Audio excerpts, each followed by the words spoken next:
called Krebes. I'm the other half of the BernArt maze. We live in Bridgewater. Originally, we came from Germany 17.5 years ago, but we're now proud Canadians and we love it here and we love the South Shore and we're glad to be part of it, and we hope to attract a lot of people to the region with the maze. And yeah, why we came up with the name BernArt. My husband's name is Bernd with a D at the end, and a lot of people have a problem pronouncing his name here in Canada. So actually a few of our friends call him BernArt. And so we thought, okay, this is an art project and they call him BernArt, so maybe we'll just make it a wordplay, and that's why it's called BernArt.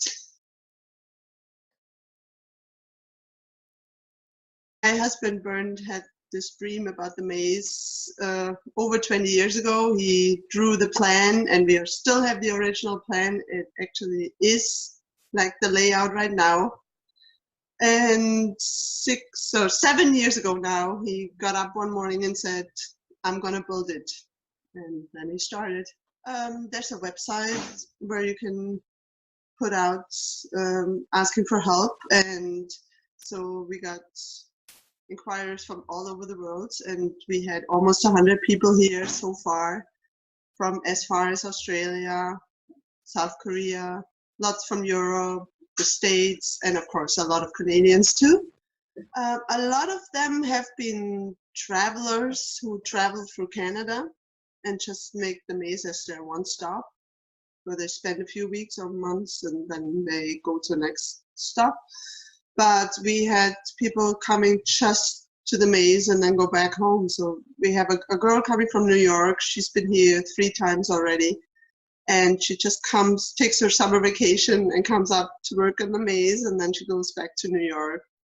And yeah, we had that happening a few times. So it's both actually. We have a lot of the artists come and they have an idea and they talk it through with Bernd, and then yeah, it's doable, then they go ahead. Some they just have an idea but they don't know how to go about it, so he gives them a hand leading them to the process. And a lot of the projects actually are collaborative projects, because some of the artists are only here for a week or 2 and they can't finish it all, so then the next one comes in and that's the next step. And so we have a lot of these projects actually in the maze, and because we had so many people, that's why it's so diverse. And yeah, because you don't just have one handwriting. Yeah, there's so many ideas from all over the world. That's really. It's a room and board situation. They actually stay on the property where the maze is, and most of them call it the adult summer camp, because they have their own swimming pond with a slide and a zip line and a big barbecue and a fireplace. So they have a lot of fun after work. And when we work, it's also fun because we don't have strict rules where they have to achieve that and that and that day. So yeah, everybody does their best. And so it's a really good, fun project, and everybody seemed to like it. And we actually had some good friendships develop, and even one couple came out of this whole thing. The funny thing is they're both from Toronto, and one of them came she came 2 years ago already for a few weeks, and she came back last year, and he came last year for the whole summer, and they just got along really well. But then this spring they got in contact via email and messages, and then all of a sudden it clicked, and now they're both here and they're madly in love, and it's really good. Actually, this was my first thought when I thought about having some events there. A wedding would be really cool. Yeah, it's not like when you go to a corn maze, for example, your only thing is you want to find the exit. In the maze, you actually want to take the detours and the dead ends, because there's a surprise around every corner. And we have tons of sculptures in there, mosaics, murals, lots of different plants all over the place. So it's, yeah, you want to spend as much time as you can in there actually. And some people, or most of the people, come out happier than they went in. So I think it's a happy place and it makes you feel good. And we had three things which we didn't want in the maze, which was politics, religion, and violence, because that stuff is enough in the world. So we wanted a place where this doesn't get involved in our daily life.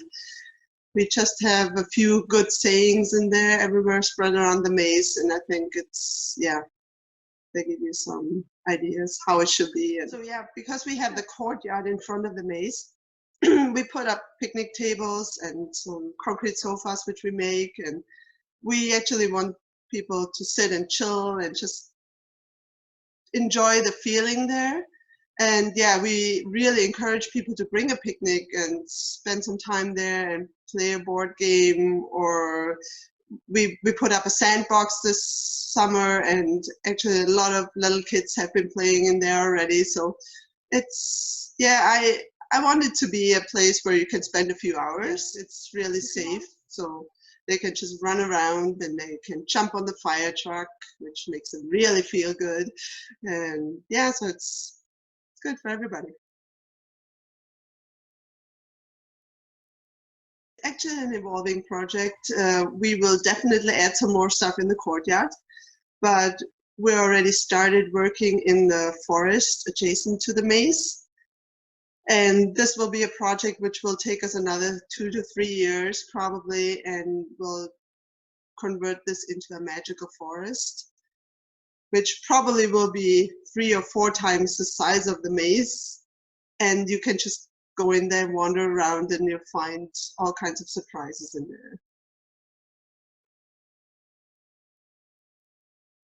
I know people have been wondering, driving by, what is this? A lot of people thought it's a paintball field, and because the fire truck is there, people thought it's a firefighters training spot. And yeah, but it's actually, I call it an outdoor gallery, and it's not like in an ordinary gallery where you have one artist and either you like their art or not. In there, everybody finds a piece they like. So it's for everybody, and it's not just for children, it's for adults, for up to any age. Actually, we had parents here with their kids, and they said they will come back next time without the kids, so that they can take more time to look at each piece more in detail. So yeah,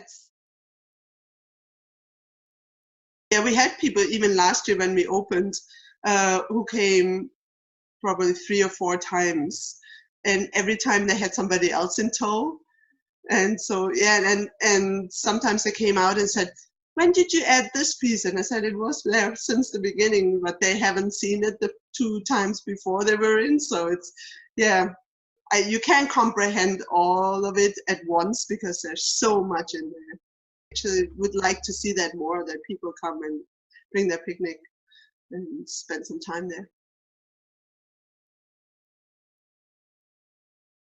That the maze will really become a tourist attraction that everybody talks about, because I see so many happy faces when they leave and everybody's so excited, and that really makes me feel good.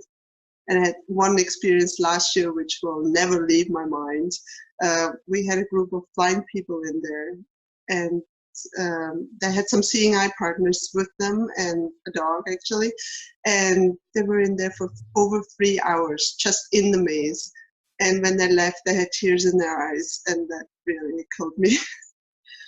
So I would like especially for these people to experience it, because I think they can touch it and they can feel it and they can then see it. And yeah. Yeah, one of them called me ahead of time, and she asked me whether they could come and touch things, and I said, of course you can. And so they came, and yeah, it just blew their mind. She heard it on the radio. One funny thing happened when we started to build the wall. One day there were only girls working. We had, I think, 5 girls working, putting blocks up, and a truck stopped on the highway. out jumps 5 construction workers, and all of them took pictures. And I'm sure they put on Facebook, look, this is when women put a wall up. But yeah.